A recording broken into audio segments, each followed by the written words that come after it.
A perennial all-star himself, Paul George has until Friday to let the Thunder know if he'll exercise his player option worth $20.7 million to stay in Oklahoma City next season.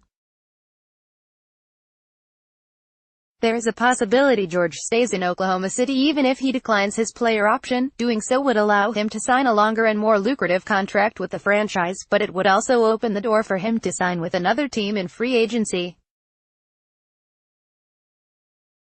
From the Pacers to the Lakers, let's take a look at George's best options this offseason. Indiana Pacers. Remember when LeBron left the Cavaliers to join the Heat in 2010 and then returned to Cleveland 4 years later when they had a more complete roster?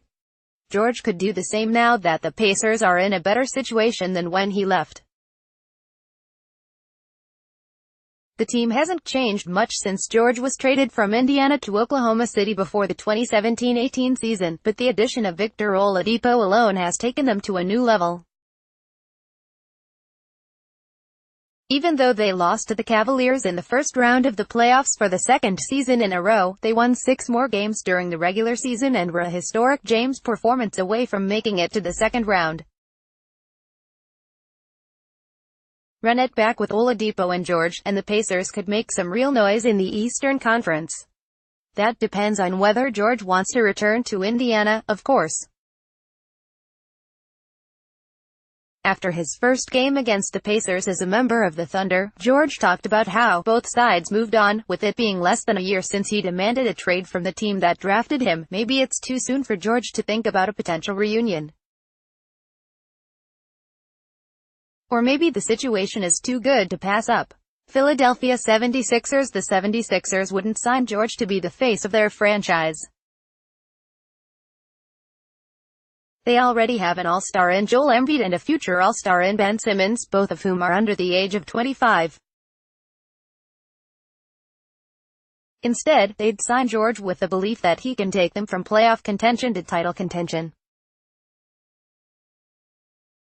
Based on what we saw from the 76ers this season, there's reason to believe George could. The combination of Embiid and Simmons was enough for the 76ers to win 52 games during the regular season, and they were the hottest team in the NBA before the Celtics figured out the formula to beat them in the second round of the playoffs. Simmons in particular struggled against Boston,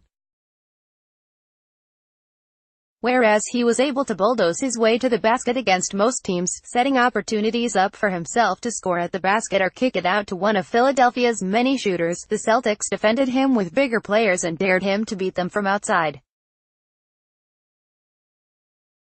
With George on the roster, the 76ers wouldn't be as reliant on Simmons' playmaking. He's more than capable of running his own pick and roll, and he's a decent playmaker for others. He's be able to space the floor at a high rate for Simmons and Embiid to attack as well, having made 3.1 three-pointers per game at a 40.1% clip this season.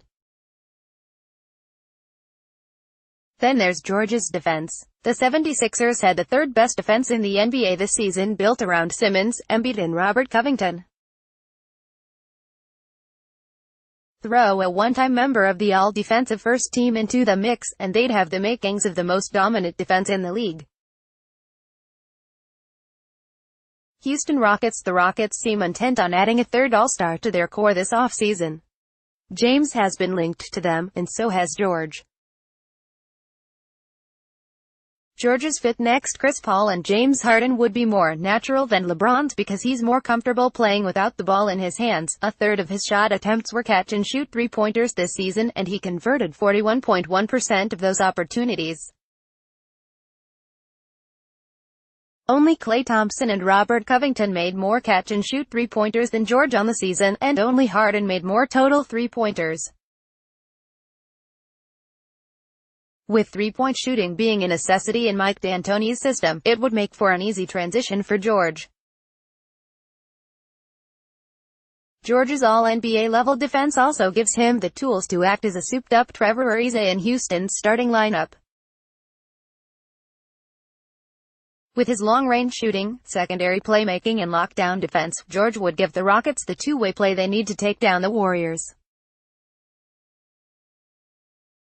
Los Angeles Lakers. This one is simple. California is home for George, and he had the Lakers in mind when he first requested a trade from the Pacers. It helps that the Lakers have the cap space to sign him and another All-Star this offseason, James being the player who has been most often linked to Los Angeles with George. It's impossible to say what they would look like next season if George and LeBron were to join forces. Luol Deng is the lone player on their roster making 8 figures, and Magic Johnson could flip some of the team's younger players to compete while George and LeBron are still in their primes, but only the Lakers can offer George the total package of playing for his hometown on a max contract alongside another superstar talent. If George ultimately wants to play in Los Angeles, the Lakers can easily make it happen. Oklahoma City Thunder. Similar to James, George knows what he's getting into if he chooses to stay in Oklahoma City. Carmelo Anthony will pick up his $27.9 million player option for 2018-19, leaving the Thunder locked into their core of Russell Westbrook, Andre Roberson, Steven Adams and Anthony for at least one more season. That team won 48 games this season, which was a disappointment considering the Thunder won 47 games without George and Anthony in 2016-17. Even so, the trio of Westbrook, George and Adams alone gives the Thunder the star power to make the playoffs in the Western Conference. If Roberson can make a full recovery from his knee injury, perhaps Oklahoma City goes back to being a top 5 defensive team, not the average one they were in the second half of the season. They can only hope for a bounce-back season from Anthony as well after he averaged a career-low 16.2 points per game on 40.4% shooting from the field. Fueled by another season of George and Westbrook firing on all cylinders, the combination might be enough for the Thunder to be the playoff spoiler they were supposed to be this season. The Thunder can also offer George more guaranteed money than any other team in the league. Playing for a contender with $200 million in his pocket certainly isn't a bad outcome for George in free agency. Wildcards. The Jazz. Because of basketball reasons, the Jazz have a star on the rise in Donovan Mitchell, a Defensive Player of the Year in Rudy Gobert and a number of valuable role players who are under contract for the foreseeable future in Joe Ingles and Jay Crowder. With George on board, they might be able to make the leap into title contention. Recruitment has already begun in Utah, too. Tracy picked out Twitter.com/VS20KU8C. Donovan Mitchell, at Spited Mitchell, June 9, 2018. The Cavaliers. Because of LeBron, the Cavaliers probably aren't an option for George if LeBron leaves, but there's been interest from Cleveland's side in the past because of how well they would complement each other. Free agency fits: LeBron James, DeMarcus Cousins, Isaiah Thomas.